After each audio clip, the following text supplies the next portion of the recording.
প্রিয় দর্শক, স্পোর্টস ডেইলিতে আপনাদের সবাইকে স্বাগত জানাচ্ছি। আমি রাইসুল ইসলাম।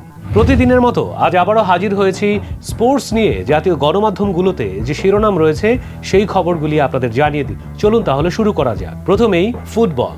রোনালদোর হ্যাটট্রিকে বড় জয় পেয়েছে আল নাসের। সৌদি আরবে রীতিমতো উড়ছে ক্রিশ্চিয়ানো রোনালদো। পর্তুগিজ এই স্ট্রাইকার আগের ম্যাচে জোড়া গোল করে কিংস কাপের ফাইনালে তুলেছে নিজের দল আল নাসেরকে। এবার সৌদি প্রো লিগে হ্যাটট্রিক করে দলকে বড় জয় এনে দিয়েছে 5 বার ভ্যালেন্ডিয়র জয়ী পর্তুগিজ সেন্সেশন ক্রিশ্চিয়ানো রোনালদো। নিজেদের জয় এবং বার্সেলোনার বড় হার, এই সমীকরণকে সামনে রেখে দু দলই মাঠে নেমেছিল। যথারীতি ফলাফল এসেছে একই রকম। কাদিজের বিপক্ষে 3-0 গোলের বড় জয়ের দেখা পেয়েছে রিয়াল মাদ্রিদ। অন্যদিকে জিরোনার বিপক্ষে 4-2 গোলের বড় ব্যবধানে হেরে যায় বার্সেলোনা। আর এতেই 36তম লিগ শিরোপার দেখা পেল লস ব্লাঙ্কোরা। বাংলাদেশের চলমান জিম্বাবুয়ের বিপক্ষে টি-20 সিরিজে দ্বিতীয় ম্যাচেও জয়ের দেখা পেয়েছে বাংলাদেশ। এতে 2-0 ব্যবধানে এগিয়ে গেল বাংলাদেশ। যদিও বাংলাদেশের শুরুটা হয়েছে যথারীতি আগের ম্যাচের মতোই। 139 রানের টার্গেটে ব্যাট করতে নেমে যথারীতি প্রথমেই ব্যাটিং বিপর্যয় বাংলাদেশের। তবে শেষ পর্যন্ত হাল ধরেছে রিয়াদ এবং হৃদয়। এই জুটির হাত ধরেই বাংলাদেশ দেখা পেল টি-20তে এবারের সিরিজে দ্বিতীয় জয়ের। টি-20 নারী বিশ্বকাপের ট্রফি উন্মোচন করল মাননীয় প্রধানমন্ত্রী শেখ হাসিনা। আর পাশে ছিলেন বাংলাদেশ দলের ক্যাপ্টেন এবং ভারতীয় ক্যাপ্টেন।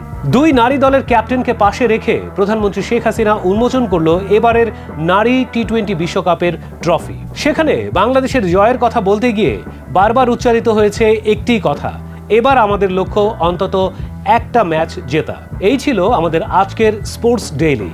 তবে আজকের স্পোর্টস ডেইলিতে আমাদের পিক অফ দ্য ডে হচ্ছে আর্জেন্টিনার বিশ্বকাপ জেতানো কোচ মেনোত্তির চলে যাওয়া। লাতিন আমেরিকার দেশ আর্জেন্টিনা প্রথম বিশ্বকাপ জেতে 1978 সালে। স্বাগতিক হিসেবে সেবার নেদারল্যান্ডসের বিপক্ষে 3-1 গোলের ব্যবধানে প্রথম বিশ্বকাপ জয় করে আর্জেন্টিনা। সেই দলের কোচ ছিলেন লুইস মেনোত্তি। কিংবদন্তি এই কোচের হাত ধরেই আরেক লিজেন্ড দিয়াগো ম্যারাডোনাকে চিনেছিল ফুটবল বিশ্ব। সেই কোচ চলে গেছেন। মৃত্যুর সময় লুইস মেনোত্তির বয়স হয়েছিল 85 বছর। চলুন জেনে আসি বিস্তারিত। ফুটবলের আতুরঘর হিসেবে পরিচিত লাতিন আমেরিকা, যেখানে রয়েছে ব্রাজিল, আর্জেন্টিনার মতো দেশ। সেই আর্জেন্টিনাকে প্রথম বিশ্বকাপ জেতানো কোচ সিজার লুইস মেনোত্তি চলে গেলেন। মৃত্যুকালে তার বয়স হয়েছিল 85 বছর।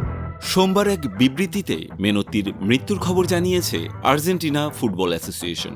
সামাজিক যোগাযোগ মাধ্যম এক্সে এক পোস্টে এএফএ লিখেছে, আর্জেন্টিনা ফুটবল ফেডারেশন অত্যন্ত শোকের সঙ্গে বর্তমান জাতীয় দলের পরিচালক ও আর্জেন্টিনার বিশ্বকাপ জয়ী কোচ লুইস সিজার মেনোত্তির মৃত্যুর খবর জানাচ্ছে। বিদায় প্রিয় ফ্ল্যাকো। মেনোত্তির মৃত্যুতে শোক প্রকাশ করেছে লিওনেল মেসি। আর্জেন্টিনার জাতীয় দলের অধিনায়ক নিজের ইনস্টাগ্রামের অ্যাকাউন্টে লেখেন, আর্জেন্টিনার ফুটবলের অন্যতম কিংবদন্তি আমাদের ছেড়ে চলে গেছেন। তার পরিবার ও প্রিয়জনদের প্রতি সমবেদনা। শান্তিতে ঘুমান। আর্জেন্টিনার জাতীয় দলের কোচ লিওনেল স্কালোনিও শোক প্রকাশ করেছেন। ইনস্টাগ্রামে তিনি লিখেছেন, ফুটবলের একজন শিক্ষক আমাদের ছেড়ে চলে গেলেন। সেই সব স্নেহ সঞ্চারক কথার জন্য ধন্যবাদ, যার মাধ্যমে আপনি আমাদের মনে ছাপ রেখে গেছেন। চিরকাল হৃদয় থাকবেন প্রিয়। 1978 সালে আর্জেন্টিনাকে প্রথম বিশ্বকাপ শিরোপা জেতান এই মেনোত্তি। আর্জেন্টিনাকে প্রথম বিশ্বকাপ জেতানোর পরের বছরে দেশের অনূর্ধ্ব 20 দলকেও জিতিয়েছেন যুব বিশ্বকাপ। মেনোত্তির হাত ধরেই আর্জেন্টিনার খেলার ধরন বদলে যায়। লিওনেল মেসির জন্মশহর রোজারিওতে 1938 সালে মেনোত্তির জন্ম। খেলোয়াড়ি জীবনে কিংবদন্তি পেলের সঙ্গে সান্তোসে খেলেছেন মেনোত্তি। 1963 থেকে 1968 সাল পর্যন্ত আর্জেন্টিনার হয়ে জাতীয় দলের প্রতিনিধিত্ব করেছেন 11টি ম্যাচে। খেলোয়াড় হিসেবে অবসর নেয়ার পর 37 বছরের কোচিং জীবন তার জন্য ছিল বর্ণিল। 11টি ক্লাব ও 2টি দেশের জাতীয় দলের কোচের ভূমিকা পালন করেছেন তিনি। 1974 থেকে 1982 সাল পর্যন্ত ছিলেন নিজ দেশ আর্জেন্টিনার কোচের দায়িত্বে। 1983 সালে বার্সেলোনার কোচের দায়িত্ব নিয়ে 2 মৌসুমে 2টি কাপ জিতিয়েছেন মেনোত্তি।